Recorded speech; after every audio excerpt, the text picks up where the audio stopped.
भारत और रूस के बीच दीवार खड़ी करने की एक नई साजिश सामने आई है। कुछ मीडिया रिपोर्ट्स में यह दावा किया गया कि यूक्रेन में भारत के हथियार मिले हैं। इसे लेकर भारत के विदेश मंत्रालय से भी सवाल हुआ और अब इस पर भारत का पक्ष पूरी तरह से सामने आ गया है। कुछ रिपोर्ट्स में यह बताया गया कि यूक्रेन को आर्टिलरी शेल्स भारत के बनाए हुए प्राप्त हुए हैं।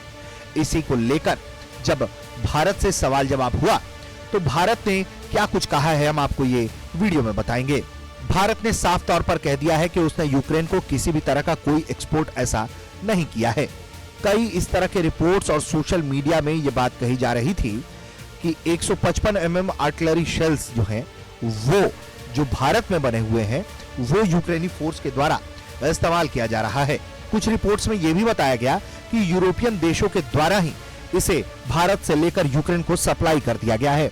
जब इस बारे में मीडिया ब्रीफिंग में विदेश मंत्रालय से सवाल हुआ तो वहां से बेहद ही साफ जवाब मिला, जिसमें कहा गया कि हाँ, हमने कुछ इस तरह की रिपोर्ट्स देखी हैं जिसमें ये बातें कही जा रही हैं, लेकिन हम साफ तौर पर इसे खारिज करते हैं और हम बताना चाहते हैं कि ऐसा कोई भी हथियार यूक्रेन को नहीं दिया गया है, ना ही भेजा गया है, ना ही एक्सपोर्ट किया गया है। विदेश मंत्रालय ने यह बयान तब दिया है जब हाल ही में एस जयशंकर और यूक्रेनी काउंटर पार्ट दिमित्रो कुलेबा के बीच फोन पर बातचीत हुई है, जिसमें यूक्रेन और भारत दोनों आपस में द्विपक्षीय संबंध को मजबूत करने के लिए राजी हुए हैं और इस दिशा में आगे कदम बढ़ाने पर राजी हुए हैं।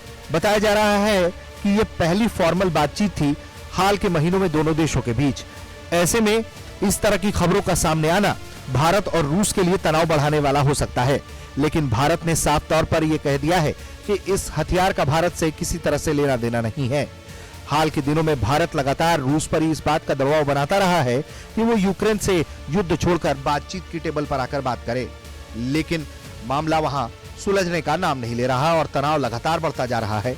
इन सब के बीच बताया जा रहा है कि कुछ लोगों ने भारत और रूस के बीच दीवार खड़ी करने के लिए इस तरह की रिपोर्ट्स प्रकाशित की हैं। ब्यूरो रिपोर्ट, भारत तक।